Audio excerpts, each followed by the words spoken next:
Hola, ¿qué tal? ¿Cómo están? Bienvenidos a esta experiencia que estamos desarrollando. La clase de hoy bastante compleja, una materia poco estudiada. Bueno, mi nombre es José Gabriel Núñez, soy dramaturgo con una larga carrera como docente y, bueno, me he dedicado mucho tiempo también, aparte de la escritura, a la investigación y particularmente sobre el tema que vamos a tratar hoy. Se trata de la naturaleza de una de las facetas del teatro que más intriga y que menos información tiene, como es el análisis de una obra teatral, el análisis del texto teatral, no del montaje. Vamos a aclarar las cosas al principio. También se llama la técnica literaria del drama. Esos son los dos nombres más comunes que se le da al estudio que vamos a hacer y que se hace normalmente en las distintas instituciones educativas de teatro sobre el texto teatral. Va por el comienzo, desde el nacimiento de la tragedia griega, hace ya 25 siglos, término medio, se hizo un intento y un estudio, bueno, para su momento bastante completo, sobre cómo se estructuraba el texto de la obra en sí. Lo hizo Aristóteles con este libro, se llama La Poética, y hay ahí unos señalamientos que se mantuvieron durante años y que paulatinamente ha ido ampliándose y ha sufrido modificaciones según el tiempo, en los momentos históricos, los momentos sociales, y hay una cantidad de variantes que han dado pues al final el origen a un esquema totalmente distinto en cuanto a forma, pero no tanto en cuanto al contenido. El asunto es cómo leemos, cómo interpretamos, cómo descubrimos lo que es un texto teatral, cómo lo analizamos. Inclusive no tan solo cuando lo leemos, sino cuando vemos una obra de teatro y nos dedicamos a seguir la historia, al desarrollo de la misma, seguimos el texto, pues nos preguntamos siempre cómo se estructura esta obra, cómo podemos seguir lo que se está representando, su contenido, hacia dónde va dirigido. Bueno, una serie de preguntas que si no se conoce el previo estudio del análisis del texto, pues las respuestas siempre pueden ser bastante confusas. El espectador siempre tiene esas preguntas y hay poca información y menos publicaciones al respecto. Y también pocas personas que se han dedicado al estudio de la misma. Aristóteles fue, pues, ya lo acabo de señalar el primero, y ha habido pues una cantidad de variantes. El primer punto que tenemos que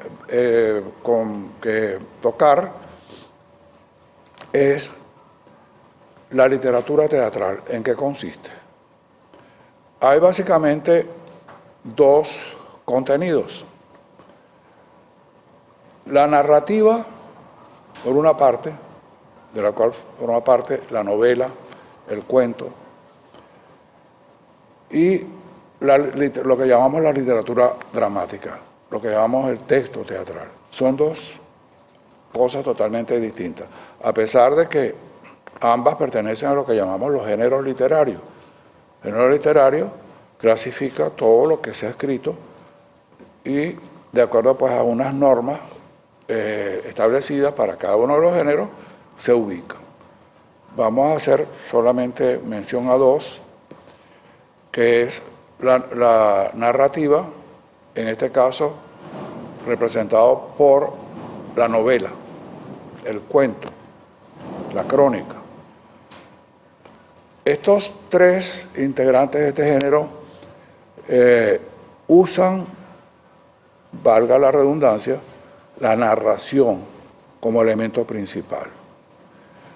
Si tomamos cualquier novela, vemos que la misma está escrita en primera persona, en tercera persona, y se va narrando la historia, el cuento.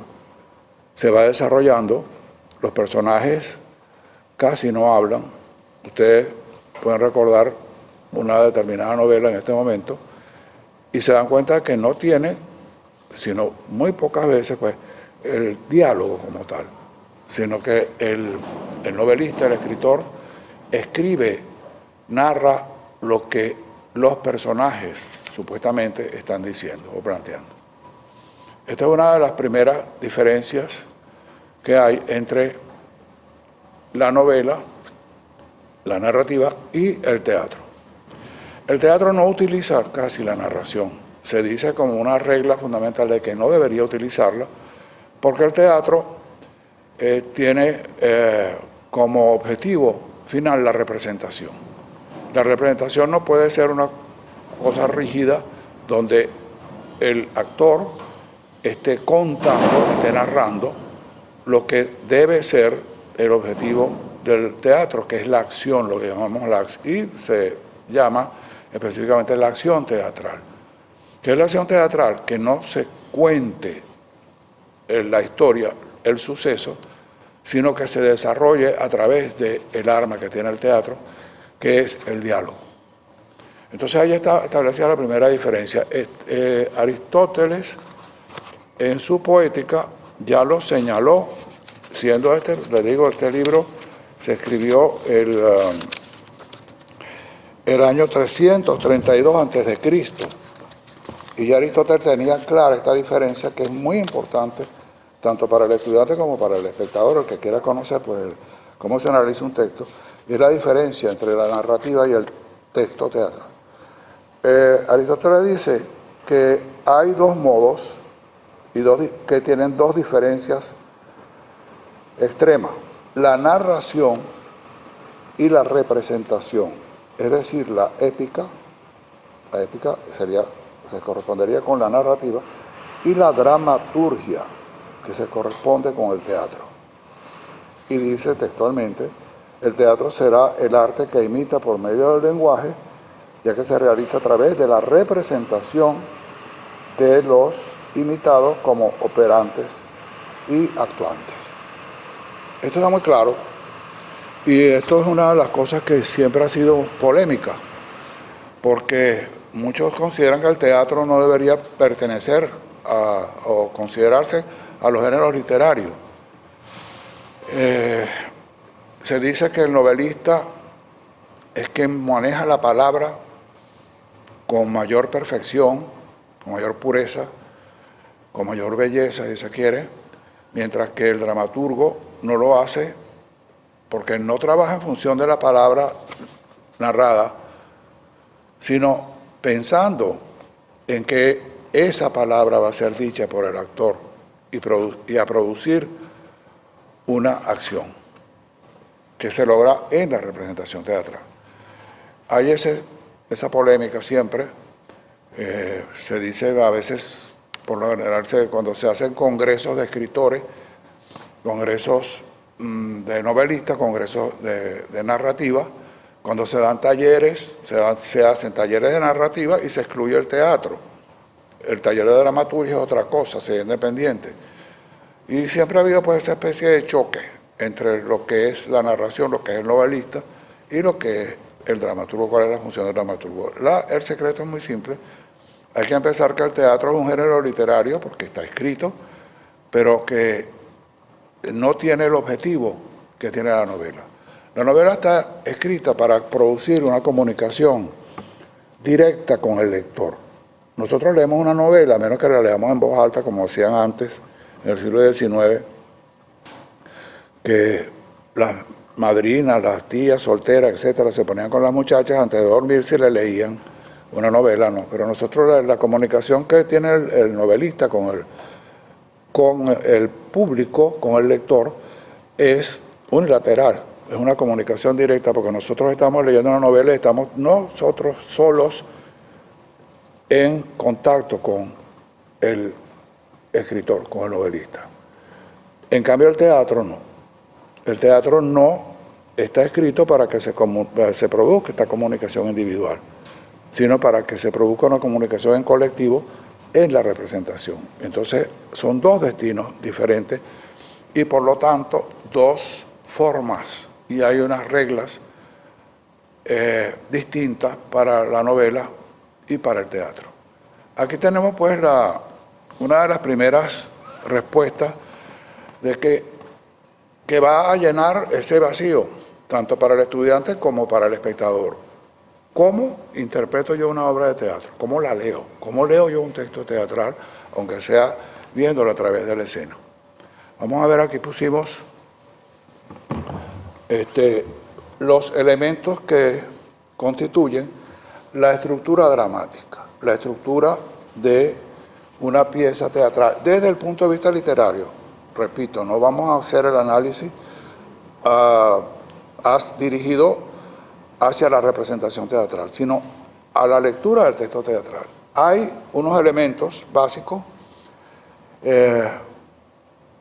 que constituyen pues la estructura, el esqueleto de lo que es un texto teatral. El primero es el argumento, el tema y el conflicto. Estos son los tres puntos que vamos a desarrollar el día de hoy. Estos tres, que es la base. Luego vendrán otros elementos, que será objeto de otro encuentro, como son la trama, la progresión dramática, los giros dramáticos, el clímax y el desenlace. Esto, en términos generales, son los elementos que constituyen la estructura dramática, que es, además, una estructura dramática. Es una serie, como ustedes ven, de términos, hablando literalmente, y un conjunto de normas y elementos que hay que aplicar y considerar cuando el dramaturgo se enfrenta al texto, a escribir el texto. La sumatoria de cada uno de estos elementos es lo que va a configurar finalmente el texto teatral. Bueno, vamos a comenzar por el primero de ellos, el argumento. ¿Qué es el argumento?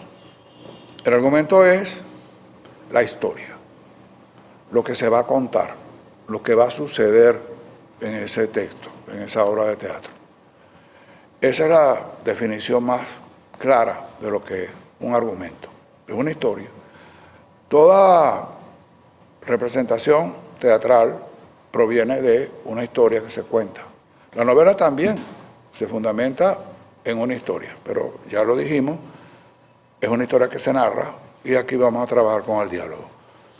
El argumento es pues la historia que nosotros vamos a desarrollar en los 3 actos, como se decía antes, 5 actos, y actualmente pues 2 actos o en un texto que va corrido, solamente dividido por escena.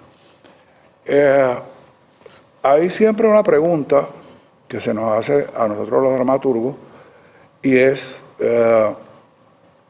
¿cómo comienzan ustedes a escribir una obra de teatro? ¿Cómo la conciben? ¿Qué es lo primero qué es lo primero en lo que ustedes piensan? La respuesta, pues, imposible de sostenerla de una manera categórica porque no puede dar una respuesta única. Cada quien tiene una motivación. Las bases primarias son partir del argumento o partir del tema. Esas son las bases fundamentales. La mayoría de los dramaturgos tienen una historia, primero, que es obligante. Hay que desarrollar una historia y partimos, por lo general, de ella, de esa idea de una historia de cualquier índole. Puede ser una historia de amor, una historia de confrontación política, de confrontaciones sociales. Bueno, pero hay algo que contar. Para eso nos valemos entonces de los personajes. Y aquí viene pues la primera visión que hay que tener. Vamos a contar una historia para tomarla como base y que nos sirva como elemento fundamental para desarrollar los otros puntos. Medea, escrita por Eurípides, una tragedia griega, cuyo texto narra, cuenta la historia trágica de Medea. Medea vive con sus padres, su familia en la Cólquida. Medea es como una antiheroína. Medea es bruja, maga, y vive en la Cólquida. Ella siente una gran atracción amorosa hacia Jasón, que es el jefe de los argonautas.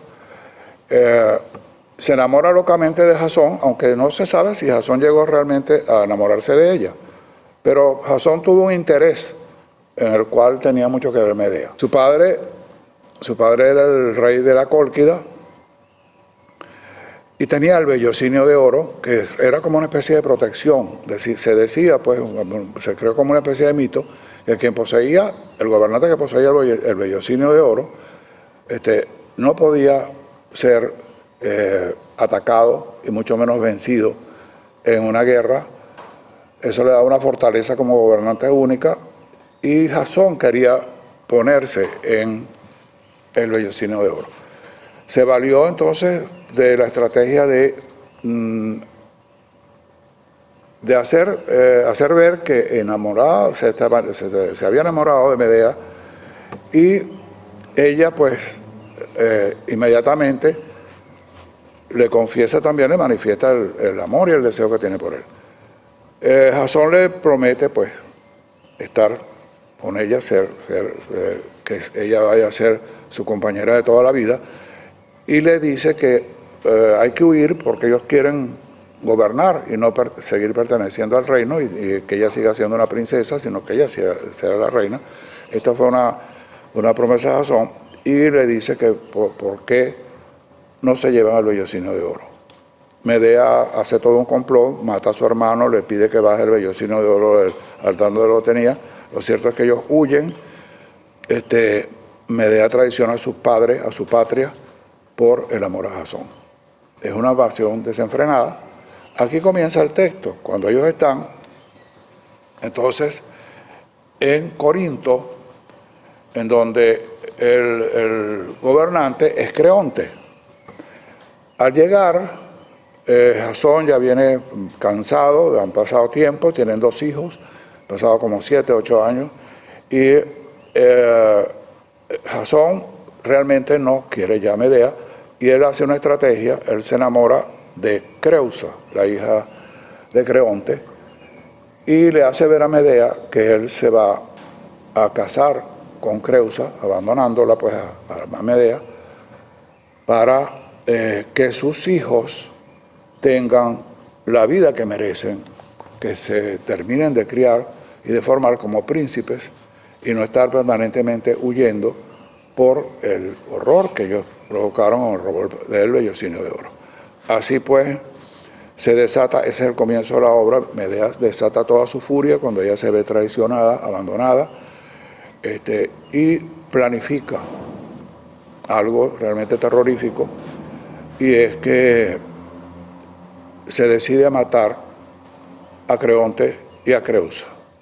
Como ella era maga, hechicera, prepara un menjurje de esos que ella hacía, y le hace ver a Jasón que ella acepta pues la boda, y que como tal, como señal de la aceptación, ella le va a enviar de regalo a Creusa, de regalo de boda, pues un manto y una corona fabuloso que ella tenía y que era muy apetecible, y creo que Creusa pues lo quería también. Ella se los envía, y pues allí lo que había era un veneno mortal que cuando Creusa se los coloca, estalla en fuego, muere, igual que su padre, que es Creonte, y viene pues la gran venganza de ella. Pero después de la muerte, Medea no queda satisfecha y se plantea algo más espantoso. Ella se plantea que si Jasón no estaba enamorado realmente de Creusa, sino se iba a casar con ella por interés, igual repitiendo la historia que tuvo con ella, que la muerte de Creusa no la iba a hacer tan dolorosa. Y se pregunta qué es lo que más puede dolerle a Jasón en la vida para ella marcarlo. Y hace lo inesperado y una de las tragedias más horrorosas por esa acción de Medea. Ella decide matar a sus propios hijos, porque piensa que la muerte de los hijos es lo que realmente puede afectar y destruir a Jasón. Medea mata a sus hijos y viene el gran choque. Cuando Jasón se entera, él va a reclamar el horror, le pide que le deje enterrar los cadáveres y Medea se burla de él de una manera realmente diabólica y le dice que no se queje porque todavía le faltará enfrentarse a su vejez y entonces ahí pagará en la vejez todos los daños que hizo engañándola a ella y engañando a Creusa también. Ella se va en un carro tirado por dragones con el cadáver de los dos hijos. Esta es la historia.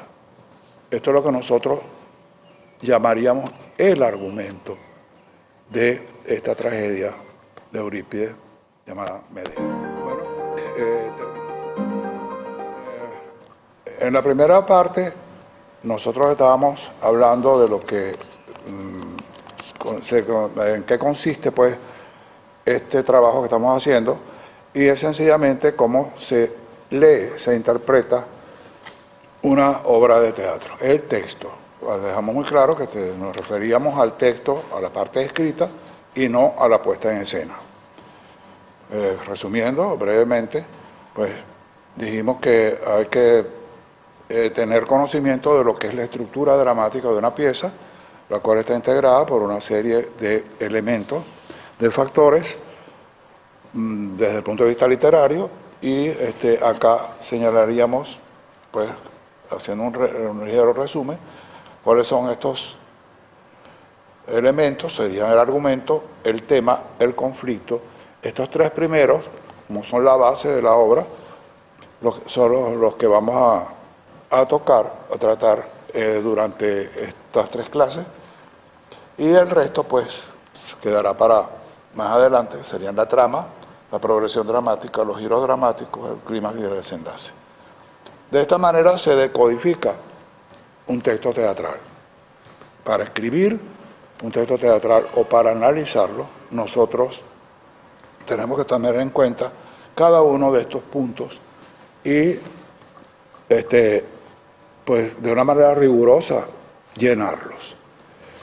Nosotros hablábamos entonces en un principio del argumento, estuvimos hablando y decíamos que el argumento es la historia que escoge el dramaturgo para desarrollar o para contarla en su obra de teatro.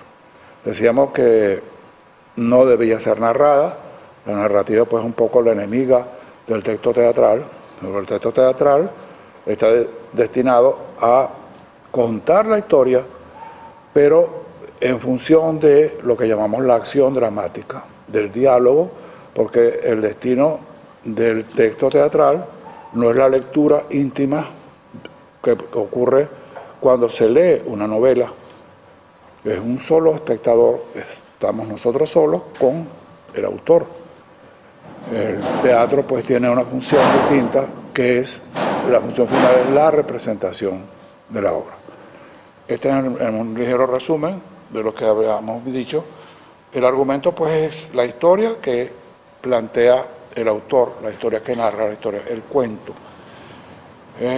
que el autor utiliza para el otro punto, que como es señalado aquí, el tema del cual vamos a hablar hoy.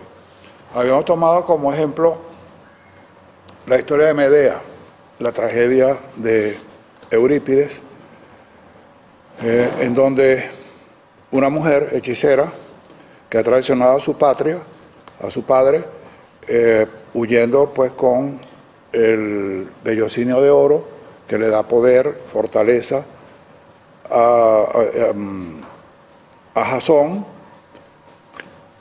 de quien ella se enamora perdidamente y que no queda claro nunca si Jasón realmente le correspondió o sencillamente se fue con ella para tener el vellocinio de oro. Lo cierto es que ellos huyen y se radican en Corinto. Allí Jasón se enamora de la hija del gobernante, del rey, que es Creonte, y Creusa es la novia. Esto desata la cólera de Medea, quien planifica algo diabólico y a través de un regalo muy especial que ella prepara como buena hechicera, el manto y la corona que le llevan a Creusa, sus propios hijos y al propio Jasón, lleva un veneno, una carga mortal, mueren tanto Creusa como Creonte, pero ella no está satisfecha con este acto porque piensa que no va a herir tan profundamente como ella quiere a Jasón, y Medea termina asesinando a sus propios hijos. Ya se imaginan pues, el horror de Jasón al ver aquel crimen espantoso, y pues ella finalmente se va huyendo. Esta es la historia, este es el argumento. ¿Qué diferencia el argumento del tema? Mucha gente lo confunde, y posiblemente este sea el objetivo de este encuentro que tenemos, diferenciar estos tres puntos claves en el análisis de cualquier texto teatral o de cualquier obra teatral. Vámonos con el segundo punto, el tema. El tema es la idea central de una pieza. El dramaturgo pertenezca a las líneas estéticas que pertenezca. El dramaturgo, aparte de la historia, se tiene que plantear, se debe plantear, y de hecho los buenos dramaturgos se plantean siempre un propósito, una meta, llegar a algo, a un contexto, a una denuncia, a una exposición, que la hacen a través de esa historia que nosotros contamos. Esto es, visualizándolo, el tema. Yo dije la vez anterior, y repito, que a nosotros nos preguntan a veces, ¿cómo comienzas tú a escribir una obra de teatro? Tú tienes la historia, tú empiezas a contar la historia. Muchas veces le digo, no, la historia es como un instrumento.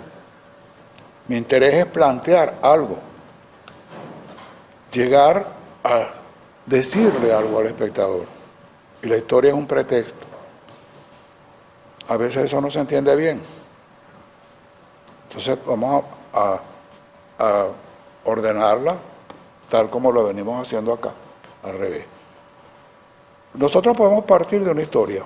A veces a mí me ha fascinado la historia que un suceso que yo he vivido, que he presenciado, un suceso además en el cual, en muchos de ellos, de los cuales yo he participado. Por ejemplo, ¿quién no se ha visto, tocado por algún suceso de la infancia que ha ocurrido en nuestra infancia? Porque nosotros, los niños, y nosotros en nuestra niñez, igual que todos los niños, hemos sido muy vulnerables y siempre hay cosas que nos han marcado, bien que porque han sucedido en nuestra familia, bien porque sucesos que han tenido fuera del ámbito familiar, pero que hemos vivido, nos hemos enterado de cosas a veces terribles y eso nos marca. Eso, la mayoría de las veces, nos sirve como base para desarrollar, a través de ese proceso interno que tenemos, el planteamiento de lo que estamos escribiendo. No se sabe porque a veces una historia nos motiva a plantear algo, a hacer una denuncia, a llevarle al espectador un punto que le permita abrir su mente, abrir sus ojos, tener una visión distinta de las cosas. Para ello también el dramaturgo tiene un vínculo muy estrecho con lo social, con lo político, con el contexto histórico. De hecho, la dramaturgia contemporánea se dice, pues, que en términos generales, que tiene obligatoriamente que estar ligada al contexto histórico-social. Y los grandes dramaturgos del siglo XX, en casi toda su obra, plantearon un hecho, un determinado tema vinculado con lo social. Desde Ibsen adelante, cuando empieza el teatro contemporáneo, se empiezan a plantear temas que están vinculados con el contexto histórico-social del momento. La política también ha sido un elemento muy importante con todos los movimientos políticos que ha habido en el mundo entero durante el siglo XX y que siguen durante el siglo XXI. Entonces, que quede claro, no sabemos a veces qué viene primero. Si tenemos una historia, que sería el argumento, y con esa historia nos valemos para plantear algo al espectador, que sería el tema. Esa historia tiene que llevar al espectador a definir un hecho, una circunstancia muy clara, muy categórica, que es el objetivo final de la obra teatral. No basta con contar una historia, bien sea trágica, dramática o en comedia, pero que el espectador quede realmente incompleto, por no decir vacío. Obligatoriamente, pienso yo, que tenemos que plantearnos un objetivo que se pueda definir prácticamente en dos palabras. Ese objetivo es lo que llamamos el tema. El tema de Medea, que se planteó allí en el trasfondo de esa pieza. Ahí está una otra definición. Vamos a dar varias palabras que aclaren lo que es el tema. El trasfondo.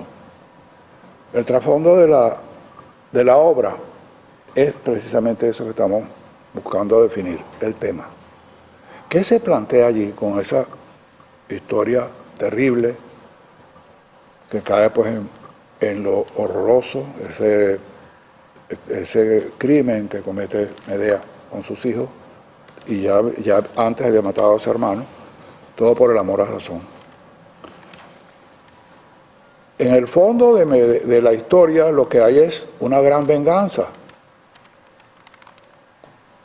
Visualícenlo un poco, acuérdense, reléanla y verán qué hay allí. Medea lo que planifica y su vida es, y el objetivo es una gran venganza. Ese es el tema. Se puede hacer una serie de digregaciones complementarias, pero siempre pesa mucho el desenfreno de su pasión y, por tanto, como consecuencia, la venganza que ella toma de Jasón. Y lo peor que puede hacer es matar a sus propios hijos para que el dolor de Jasón sea el más espantoso pues, que pueda tener un padre. ¿Y qué hay detrás de todo eso? La venganza. Entonces ahí tenemos visualizado la diferencia entre los dos primeros elementos. La historia, larga historia, llena de vicisitudes, pero que esa historia llega con todos los sucesos que hay, la huida, el robo del vellocinio de oro, la llegada a Corinto, Jasón se enamora, todo aquello, eso va dirigido hacia un punto específico como en los tiros al blanco, hay un centro. Ese es el tema. La venganza, y una venganza horrible, la venganza por una pasión desbordada, enajenada, que también hay que considerar la enajenación como parte del tema, la enajenación de Medea, capaz de hacer lo peor por su exceso de amor y de pasión. Bueno, ojalá que hayan quedado claros estos dos criterios, porque es fundamental separar el argumento del tema. Retomo el hecho de la pregunta que se nos hace: ¿por dónde partimos? Nosotros comenzamos pensando en una historia y comenzamos a escribir la historia, o nosotros lo que nos motiva es el tema, el planteamiento, la venganza, el horror. Si uno llega a presenciar una historia como lo que ocurrió con Medea, que ha pasado en Venezuela, hay varios casos, inclusive de un padre que fue abandonado por la esposa y mató a sus 2 hijos. Siempre hay 2 hijos de por medio como coincidencia con Medea. Entonces, ¿qué nos motiva? ¿La historia en sí? ¿La anécdota? ¿O lo que hay, esa zona oscura que hay detrás de esa historia horrible de Medea? Entonces, de cualquier tema. Ese es el planteamiento. Vamos a dar otra palabra. Se dice que el tema es la tesis que el dramaturgo aborda, bien sea porque sea un problema de índole social, un problema de índole político, el contenido, la sustancia que hay detrás de esa historia, la verdadera intención del autor. Nosotros tenemos a veces intenciones muy malas, y no por agredir al espectador, sino por hacerlo reaccionar. Entonces se dice que en cada obra de teatro que se escriba hay una intención oculta que el espectador descubre. Lo que descubre es el tema, porque la historia se está exponiendo claramente. Pero todo dramaturgo debe tener con su obra, con cada una de las obras que escriba, un objetivo final. Y en gran parte la función social del teatro es transformar al espectador, hacerlos pensar, que el espectador salga, como decía Valle Inclán, salga de la obra de teatro pensando de una manera distinta a cómo entró. Que al ver la exposición de ese tema, el espectador quede subyugado, sacudido y piense ya de una manera diferente con respecto a eso. Se habla también de la lectura interna, la imagen oculta. El tema a veces es algo oculto detrás de una serie de historias, de vicisitudes. ¿Y qué se esconde detrás de todo eso? Ese es el tema, el planteamiento fundamental. Tenemos entonces, aunque haya discrepancias en algunos, que pueden decir que el verdadero tema no es la venganza, en el caso de Medea, pero bueno, esa es la tesis que más priva. Cómo leer la obra de teatro, cómo interpretarla, y pues decíamos, como está aquí señalado, que hay lo que nosotros consideramos, llamamos la estructura dramática, cómo viene estructurada una obra de teatro, y con eso se nos facilita la comprensión y la lectura. Hablamos en las clases anteriores, primero lo que es el argumento, después el tema, el argumento que es el pretexto, la historia que se cuenta, y el tema, el trasfondo, lo que se plantea, la verdadera intención del autor al escribir su obra de teatro. Hablábamos pues también de que prácticamente desde la aparición de Ibsen, todo el teatro contemporáneo se ha centrado en que la obra de teatro no debe quedar como en el aire, en la pura anécdota, en la historia, en el argumento, sino que detrás de ello hay un planteamiento, el trasfondo, la tesis, la verdadera intención del autor, que sería el tema. En el caso de Medea, vimos la historia con una cantidad de vicisitudes que forman parte del argumento y la que se plantea cuál es la idea central de esa pieza. Ese es el tema que habíamos dicho que es la venganza que ella acomete por el amor desbordado que siente hacia Jasón. Una venganza pues terrible. Claro, hay diferentes visiones. Un espectador o un estudioso, un estudiante, puede ver otro planteamiento en Medea, y esa es la magia del teatro. Hay a veces obras polémicas que desatan pues diferentes visiones de qué es lo que plantea, qué persiguió el autor con la obra. Entre la diferencia entre argumento y tema. Tal vez esto se nos aclare un poco con el tercer punto que se va a tratar, que es el conflicto.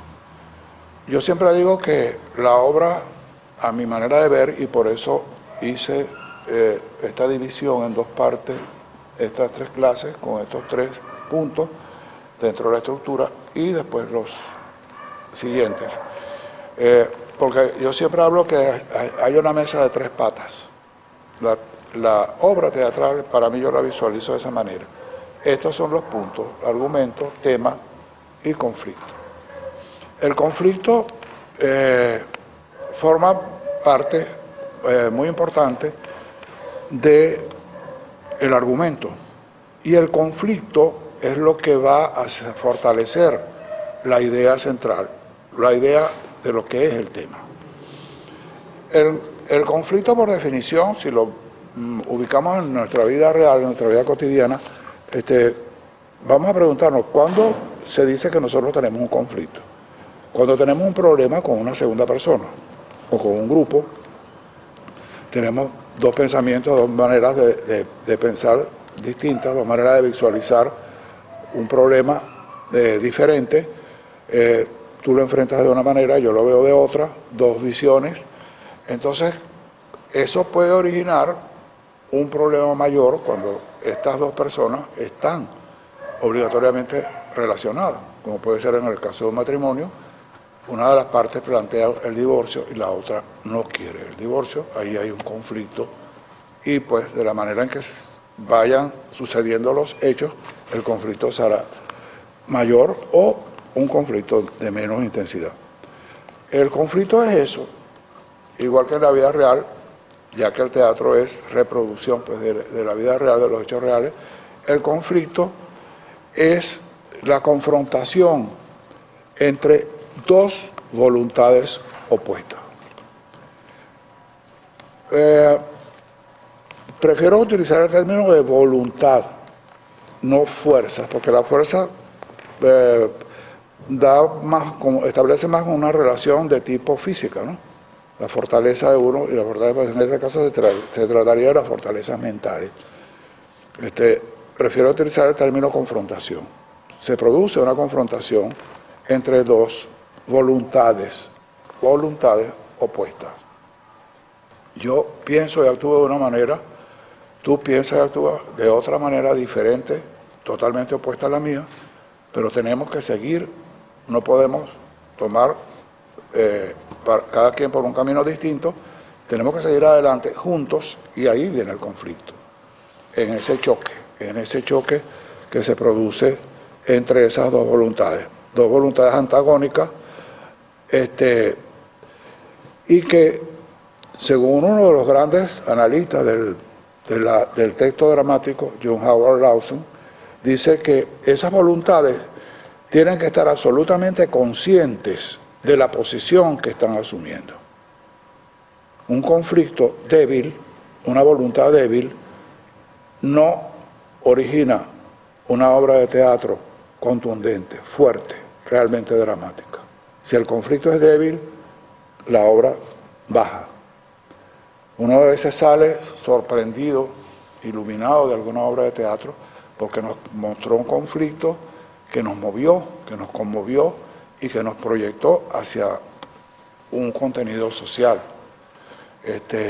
En cambio, a veces vemos una obra que nos deja indiferentes Y nosotros decimos, bueno, es una cuestión banal, no encontré el significado de la obra, y ahí tenemos. Hay un tema que no interesó posiblemente al espectador. ¿Y por qué? Porque el conflicto tal vez no fue lo suficientemente grave, fuerte, contundente. Entonces es importantísimo analizar lo que es el conflicto dramático. Es, como les digo, igual que en la vida real. Es un problema que existe entre dos personas que actúan y piensan de una manera totalmente distinta. Entonces hay que ver estas dos voluntades, cómo se ubican, poniendo en un personaje la fuerza A con determinadas características y luego el otro personaje, el que va a ser el contrario al protagónico, el antagónico, con unos caracteres totalmente diferentes al otro personaje.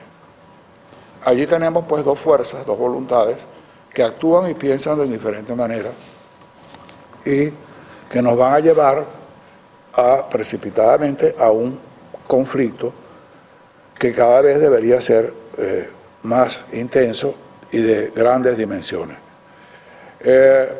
Se dice entonces que lo primero que hay que determinar es el tipo de conflicto que vamos a plantear. Hay una serie, ya voy a leer de inmediato, una serie de posibles conflictos que ha tratado el teatro, un conflicto amoroso, el conflicto de Medea, pues un conflicto, si se quiere, personal, debido al exceso de amor que tiene Medea hacia Jasón y al abandono y a la traición que él le hace, la reacción pues de ella. Entonces hay una serie de preguntas. Primero, la índole del conflicto. ¿Cuál es el conflicto? ¿Es un conflicto amoroso? ¿Es un conflicto político? ¿Es un conflicto de orden social? Etcétera. Y John Howard Lawson hizo una lista bien interesante, que la voy a leer, sobre él da 7 tipos de conflictos que se pueden desarrollar en la obra de teatro. Él dice que existe el conflicto amoroso, dadas por las imposibilidades o los triángulos amorosos. El conflicto por rivalidad, tanto económica, política, social, etc. El conflicto por oposiciones morales. Las cuestiones éticas y morales, cuando están opuestas, crean conflictos sumamente fuertes e interesantes. El cuarto sería el conflicto por oposiciones ideológicas, políticas, sociales, etc. Otro, el conflicto entre la pasión y la razón. Este es uno de los que más me gusta a mí. ¿Cómo actúo con el cerebro o con el corazón? Y que da origen a muchísimas obras de teatro fabulosas, entre paréntesis. Después viene el conflicto entre el individuo y la sociedad. Un conflicto que está muy bien desarrollado en toda la dramaturgia del siglo XX, parte de la del XXI, y el conflicto metafísico, es decir, el hombre contra un principio o deseo que lo sobrepasa. Aquí tenemos pues una serie de elementos que pueden dar la idea de cómo se manejan estos términos en el teatro. El conflicto se deriva de la historia. Primero, ¿cuál es el verdadero conflicto que yo voy a tratar? La índole del mismo, ¿no? Después viene el segundo punto del conflicto, que es ¿entre quiénes? Por supuesto que si el conflicto es la derivación del tema, o lo que conduce al tema, al planteamiento, el mismo debe estar sustentado por los protagonistas. O como lo decimos, según la división que hay, el protagonista y el antagonista, el contrario, ¿no? Entonces hay que tener muy definido, muy bien perfilado esos personajes. Cada uno asume una posición y viene el choque de los dos personajes, las dos voluntades, que son absolutamente opuestas. El otro punto del conflicto que tenemos que considerar es en qué momento de la obra se inicia. ¿El conflicto comienza durante la pieza o el conflicto viene desde antes, como antecedente a el comienzo del desarrollo de la pieza. En el caso de Medea, viene desde mucho antes el conflicto que se va a desatar, porque ya lo decíamos que no sabemos si Jasón quería realmente a Medea o fue una cuestión de ambición. Medea, desbocada, desbordada, ciega de amor, no se daba cuenta acaso de que Jasón no la quería. Eso viene desde antes. La obra de Medea, la tragedia de Eurípides, Medea comienza cuando ella se entera de que él se va a casar con Creusa, pero ya viene rodando desde antes.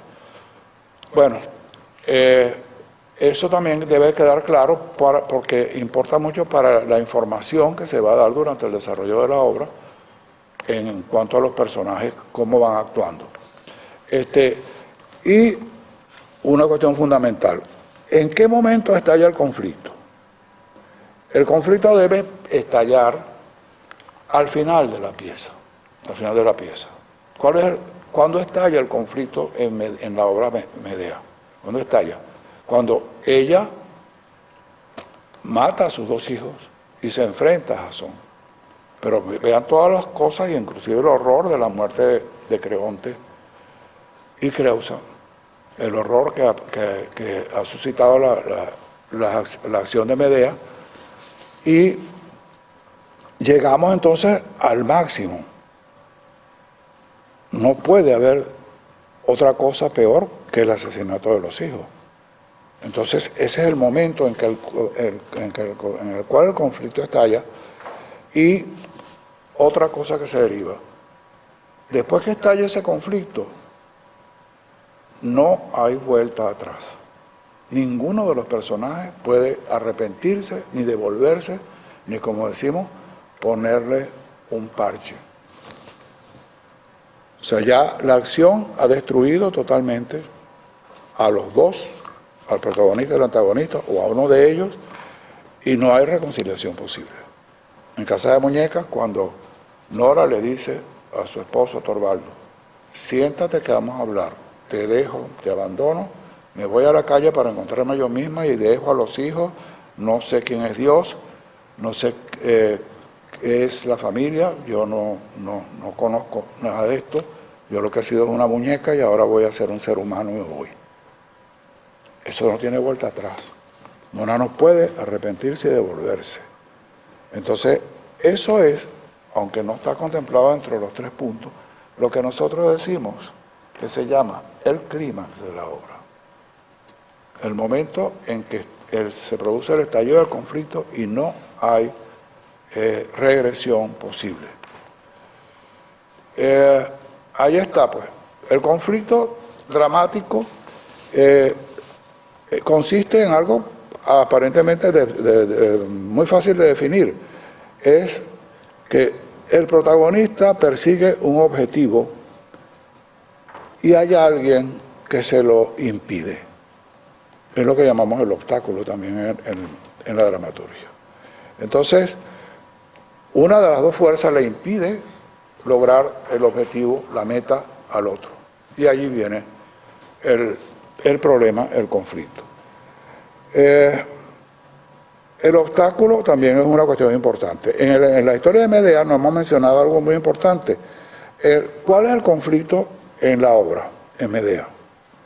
El conflicto es, invariablemente, entre Jasón y Medea. El conflicto es entre Jasón y Medea. Medea no puede llevar a cabo su venganza de manera total y absoluta porque ella tiene un problema. Como han venido huyendo por el horror que ella mató a su hermano, traicionó a su padre, etc. Si ella quiere consumar su venganza, ella no tiene cómo huir, ella no puede quedarse en Corinto. Entonces, ella tiene un obstáculo serio, es que ella no puede matar a Creusa, no puede matar a Jasón, no puede matar a sus hijos sin tener una seguridad. Entonces ella tiene un obstáculo. Ahora, en la obra sucede algo que no hemos mencionado. Aparece un personaje que es Egeo, que es amigo de Medea, y ella muy hábilmente le pregunta que si él le daría asilo, hospitalidad en su reino. Y Egeo le dice que sí. Entonces cuando Medea dice, me voy, me desato, entonces hace todo, pues viene la muerte de Creus y Creonte, mata a los hijos y se va. Cuando ella se monta en aquel carro tirado por dragones con los 2 cadáveres, ella se va, ella supera el obstáculo. El conflicto es importante verlo a través de ese obstáculo. Y también hay un ligue entre estos 3 elementos. Se dice pues que el conflicto estalla al final de la obra, es irreversible. Se denomina también ese momento como el clímax. No hay vuelta atrás entre los personajes, no hay perdón, no se puede, como decimos vulgarmente, remendar el capote. Y se crea pues esa situación que para muchos, al hacer el análisis de la obra, digamos, con una mayor profundidad, se dice y consideran que cuando se produce el estallido del conflicto, lo que llamamos el clímax, allí, como consecuencia, aflora, sale a flote en el texto dramático cuál es el verdadero tema o planteamiento de la pieza. Cuando Medea mata a sus 2 hijos y se enfrenta a Jasón y se lleva los cadáveres, ahí está el estallido del conflicto, no hay vuelta atrás. Y ahí se perfila exactamente cuál es el tema de la pieza. Ese horror, esa venganza espantosa que ella consumó. Ese es pues el triángulo, como yo les decía, las 3 patas de la mesa. Una historia que contar, algo que plantear, el trasfondo, y las 2 cosas van a depender de esa tercera pata de la mesa, del conflicto. Saber conducir, saber llevar esa historia, ese conflicto, de manera que nos vaya induciendo por el camino hacia dónde va el autor, qué quiere decir ese señor con esa historia. Hay una relación íntima entre el conflicto, esos 2 personajes, esas 2 ideas que chocan, esas 2 voluntades opuestas y el tema. La tercera parte, el argumento, como ven, a veces es un pretexto. La historia a veces es un pretexto para hacer ese gran planteamiento que debería derivarse de toda obra de teatro como manifestación del arte. Bueno, creo que se nos acabó el tiempo otra vez. Espero que haya quedado, aunque sea medianamente claro, lo que son estos criterios, estos asuntos, y que nos veamos en una próxima oportunidad.